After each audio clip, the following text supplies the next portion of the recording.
Comment développer le continent africain? Bienvenue sur ma page Investir ou rien. Ici Coach Dinero. Si c'est ta première fois de tomber sur cette page, eh bien, clique sur le bouton abonner. Abonne-toi pour ne rater aucune de nos vidéos. Abonne-toi pour ne rater aucune de nos astuces. Abonne-toi pour ne rater, voilà, aucune de nos innovations. Si c'est la chaîne la plus propice qui te permettra de partir de zéro pour atteindre un niveau paisible dans ta vie. Alors, si tu n'es pas encore abonné, il est temps pour toi de cliquer d'abord sur le bouton abonner avant de regarder la suite de la vidéo. Comment rendre l'Afrique ce continent où les gens auront aussi envie de visiter, où les gens auront aussi envie d'y être, où les gens auront aussi le désir d'être en Afrique, où les gens auront même aussi le désir d'avoir les papiers africains.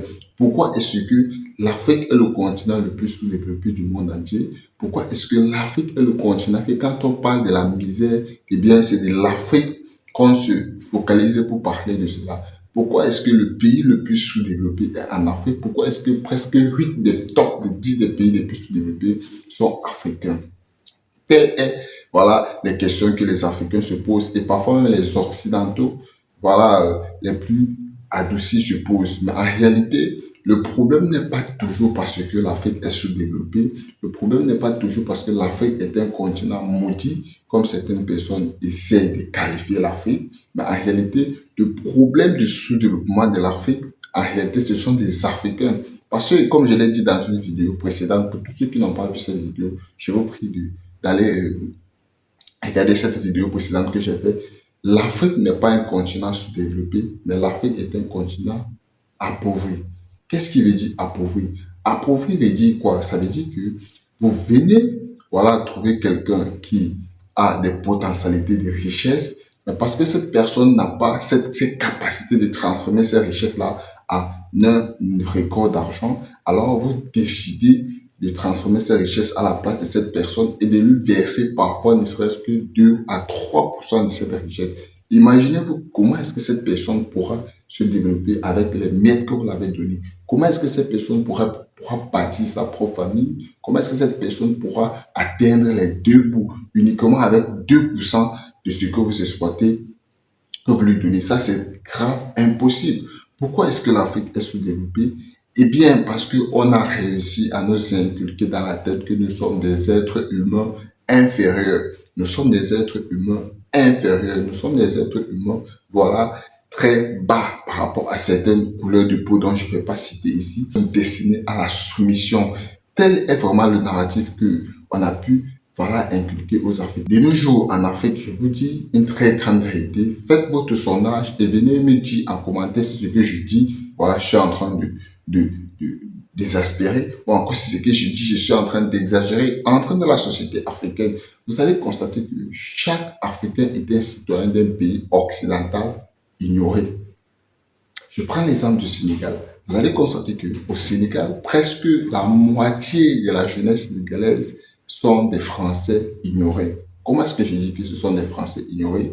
Vous allez constater que si vous faites un sondage dans la population sénégalaise, vous allez comprendre que presque la moitié des populations espèrent, ont le souhait de se rendre en Occident parce qu'ils se disent que non, l'Occident c'est le paradis, l'Occident c'est l'Eldorado, l'Occident c'est un vrai l'endroit où chaque être humain doit y être et non l'Afrique. Et si vous faites aussi un peu un constat en allant du côté du Cameroun, vous allez comprendre que les Camerounais, la jeunesse camerounaise sont beaucoup plus focalisés sur le voyage.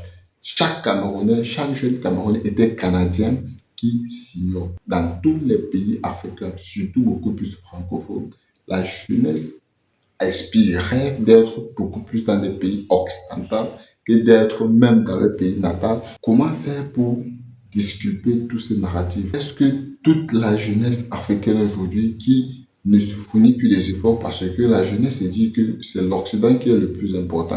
Raison pour laquelle l'immigration est très tendue ces derniers temps. Raison pour laquelle l'immigration, voilà, c'est tous les jours. Parce que tous les Africains veulent aller en Occident.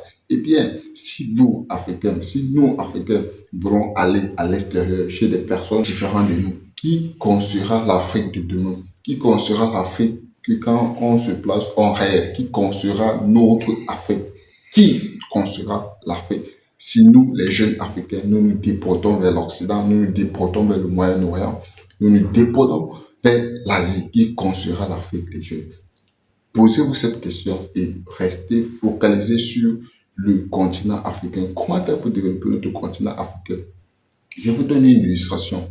Vous allez constater que presque dans chaque pays africain, je précise, et encore francophone, la majeure partie des grandes entreprises de chaque pays francophone n'appartient pas aux Africains.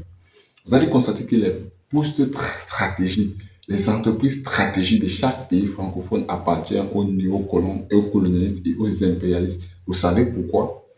Pendant que vous perdez votre temps à aller mourir dans la mer, ces gens prennent plutôt des avions et viennent vous exploiter dans votre pays.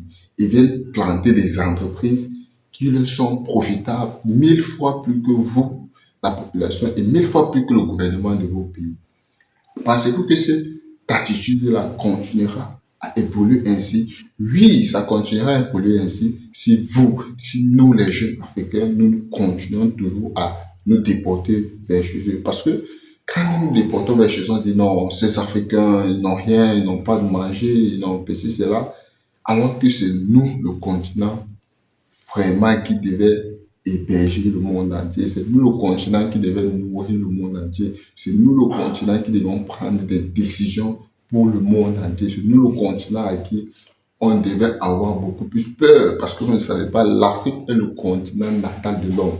C'est en Afrique que le premier homme a vu. Posez-vous des questions, chers Africains. Posez-vous des questions. Abonnez-vous à ma page pour ne rater aucune de vos vidéos.